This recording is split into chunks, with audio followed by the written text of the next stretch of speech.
welcome to my BRC Championship vlog. It's Friday morning and ponies are in. Just ridden Mocha to run through some things for my test. I'm basically washing. First time they've had a bath in, I can't actually remember the last time they've had a bath, but yeah, so I'm washing them, packing the lorry up, cleaning tack, that sort of thing. So yeah, here we go.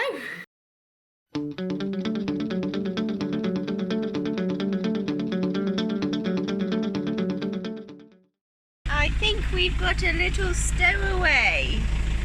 Making sure we don't forget her, hiding under the seat. Paige, are you coming up?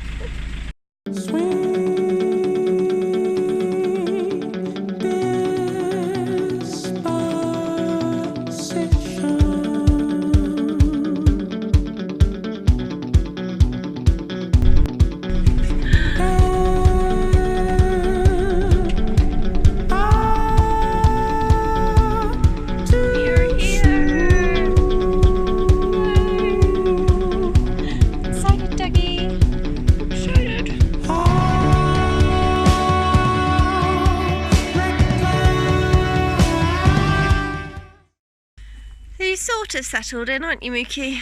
Has to keep looking at Corrie. Checking she's still there. Good girl.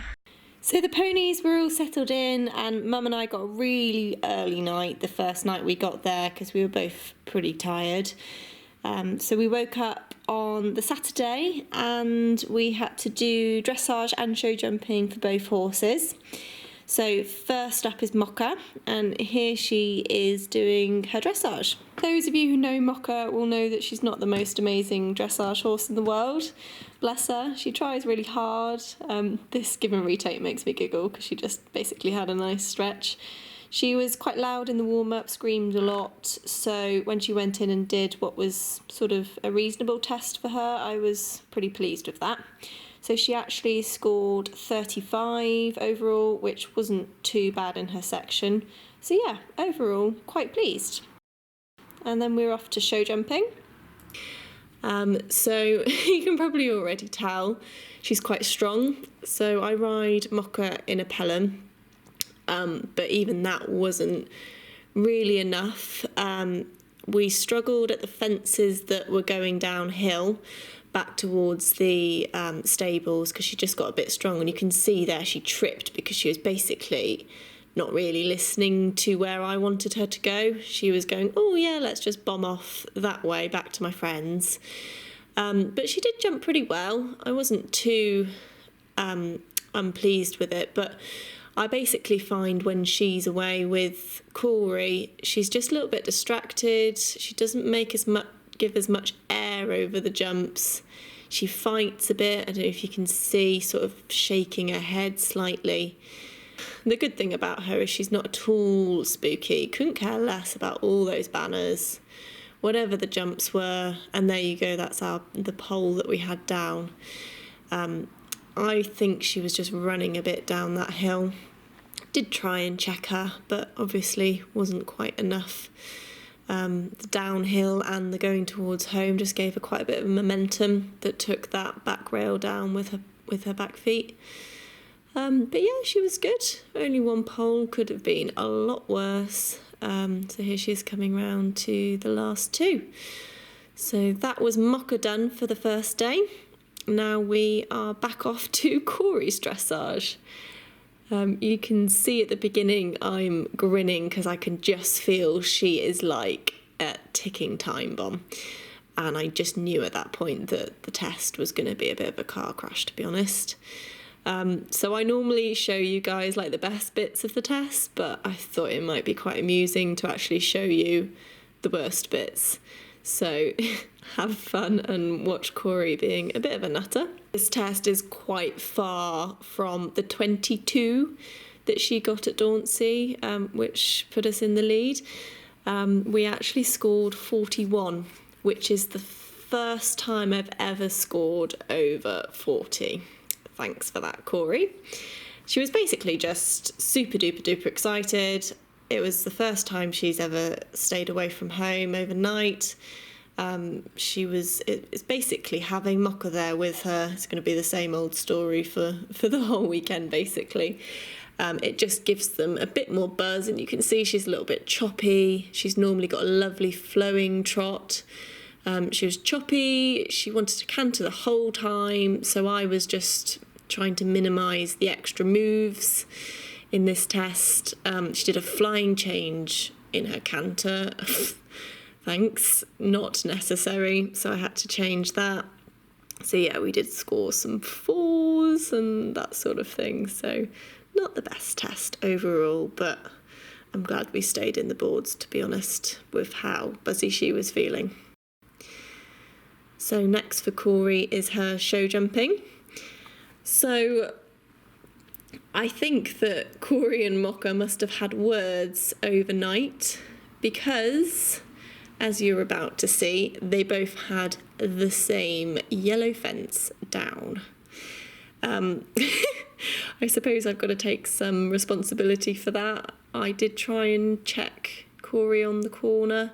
She actually locked on to the green first fence again, so she sped up and I had to sort of slow her down, turn her to the actual fence we were jumping. And when I actually look back on the video in slow-mo, she just left a front leg, which is quite unusual for her, because as you can see, she's quite careful, quite snappy with her front feet, so it was just one of those unlucky things. Again, a little bit too much energy based on the fact that she was excitable.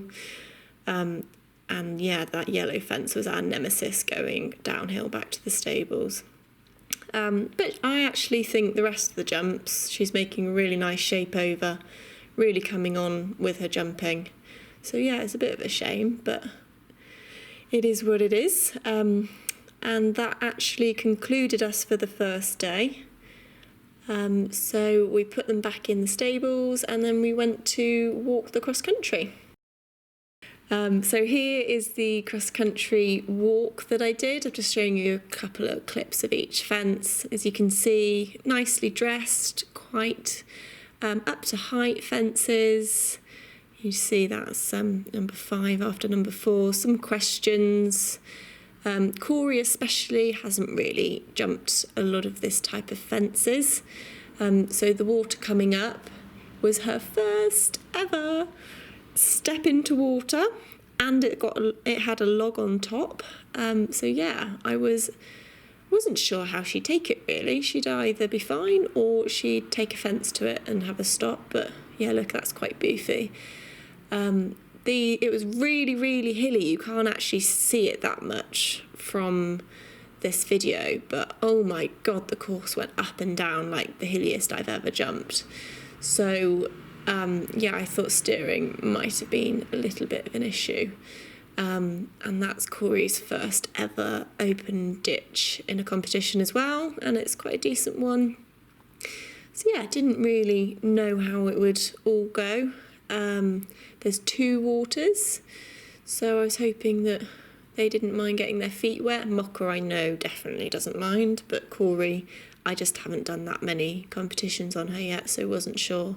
But overall, really, really nice course. And that's that finished. So the final day of the competition was the roads and tracks and the cross country. So basically roads and tracks is 3 phases that you have to do before you go cross country. Phase A is 6 minutes of trot and canter pace around a designated route, which is shown in red on this little map from the competition. Phase B is steeplechase, which is 3 brush fences on a racetrack type loop. Here's Corrie over one of the fences. And on the map, that's in the blue circle, and you have to basically do 2 minutes. You have 2 minutes to do 2 laps.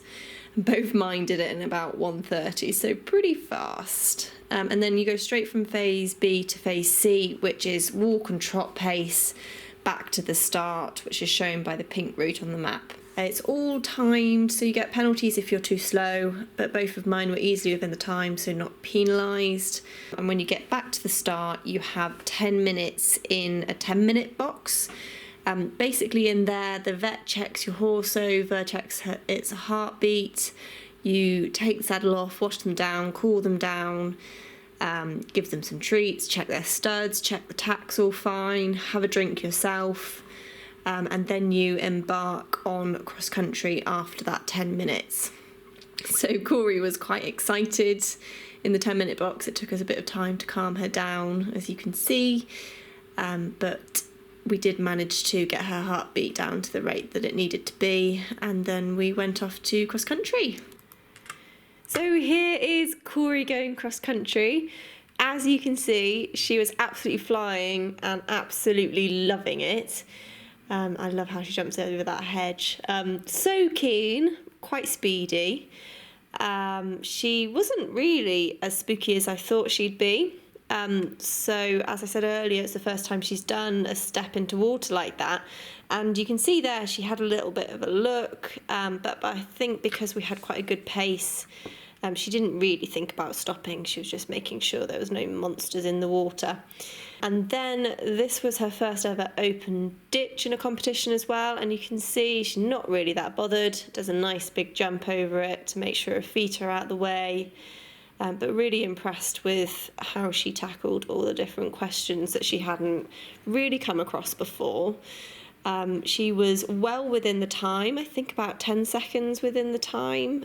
So although she's quite a big chunky horse, she's actually really quite speedy. I think it's because she's so keen. She does love her jumping. So yeah, really, really thrilled with Corrie. Miles better than I was expecting, and she gave me a really great ride around the whole track. So I'll just let you finish watching her videos. She's coming up to her second water complex, which she did have a little bit of a look at, strangely more than the one which had a step. I love how she jumps over that boat. She's like, oh, oh, oh, and then she goes in. Bless her. And the step up, which she hasn't done before. So yeah, she was such a star. Now we are on to Mocky Moo. She was actually before Corrie, but I've put it this way around to make it easier. You can see she always does a huge leap into water because she is just not even slightly scared of anything. I did land a bit heavily, but we were all fine. It's okay. She jumped the ditch really sweetly as well. I just love, it's the best thing about Mocha really, is her attitude to cross country. I've never found a single jump that scares her. She never looks at a thing. She always has a great time and loves what she's doing. Oh, I just added a little thing about how shaky the videos were. We were actually quite far away and it was really windy. So yeah, that's why it's a bit shaky. But as you can see, we were actually going quite slowly here. So we started off very speedy. So I did have to just check her for the second half of the course because I think we were going more like 100 speed instead of 90 speed. But she went clear inside the time easily, about 10 seconds again.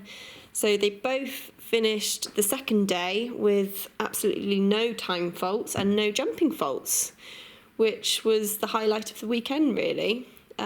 We did have a pole each the day before, but when you get to go around cross country on two horses like that, it just sort of makes up for it, really. So yeah, we actually ended up 10th on Mocha and 15th on Corrie, so not too shabby for national championships at all. You see them having a celebratory lick there. So yeah, I was absolutely thrilled with both of them, had the time of our lives. I definitely would like to qualify again. For any of you who haven't done long format before, I really, really recommend it. It's great fun. So thank you guys so much for watching my event report. I hope you all enjoyed it.